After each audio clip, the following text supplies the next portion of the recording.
Hello everyone, I am Professor Peanut, and today I am going to explain to you the history of wheat and bread, and flour too.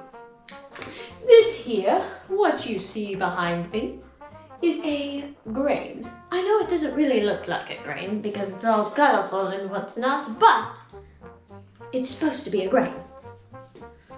Alright, so starting with the anatomy of the grain, we have the chaff or the hull, which is in green.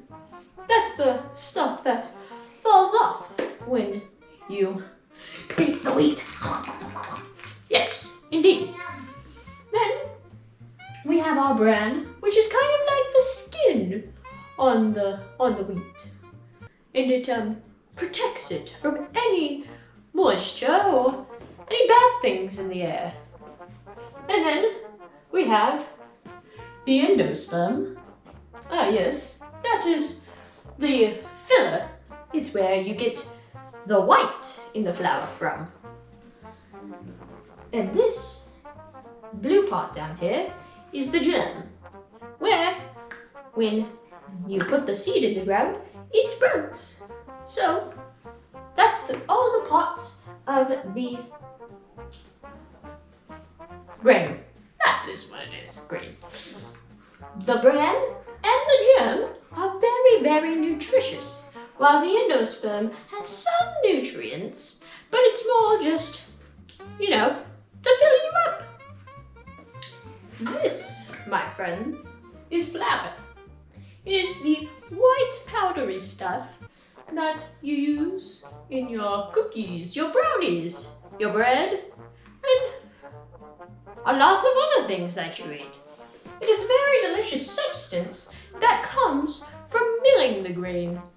Allow me to introduce you to my buddy, Dr. Chadwick, to inform you on the different types of mills and how flour is milled. Hello kids, it's Dr. Chadwick here. Today you are learning about flour, so let's go back to the very beginning. I'm gonna tell you about flour, about mills, and about a lot of other stuff too. So, it all started at the beginning. People have been grinding their own grain to make flour for a very long time.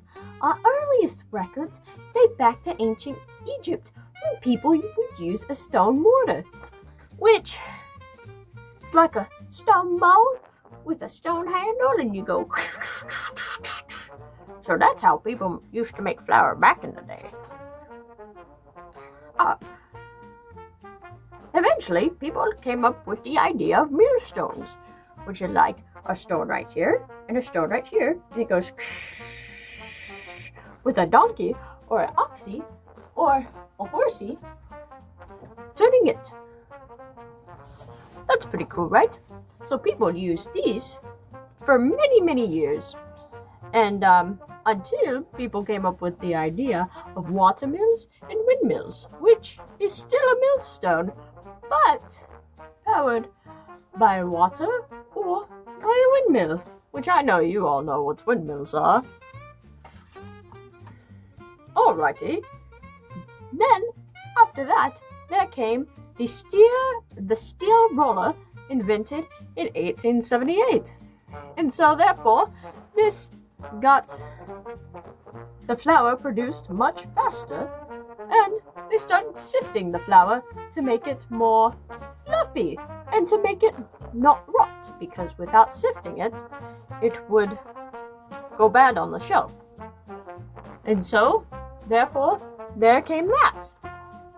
Then, but where does flour come from? Well, it comes from crushing the grain, and it turns into powder as you crush it.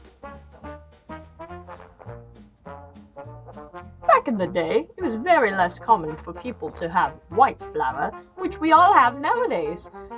Well, you have to sift it to make the white flour, to get the bran and the germ out, which I know Professor Peanut told you is very nutritious. Well, when they started doing that, dun dun dun, they took away all the nutrients from the flour, and left only the endosperm, which is the filler upper part. But after that, people started getting sick. Oh no! Oh no! They had diseases like beriberi, I think that's how you say it, and anemia, and pellagra. The first two were like very dizzy and tired all the time, and then the last one, very bad. People had itchy skin, and then they would go crazy all the time. So, no good. So then, after all that started happening, they started adding a little bit of the vitamins back, but not all of them. But it did get rid of the problem.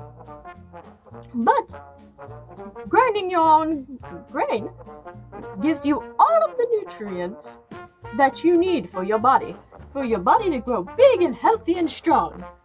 And then, also, as a little secret between you and me, it also helps you use the bathroom. Anyway, back to Professor Peanut. I hope you all enjoyed this. Yes, kids, didn't Dr. Chadwick explain that just perfectly? Well, thank you for watching this explanation on the history of wheat, and I hope you learned something today. Goodbye!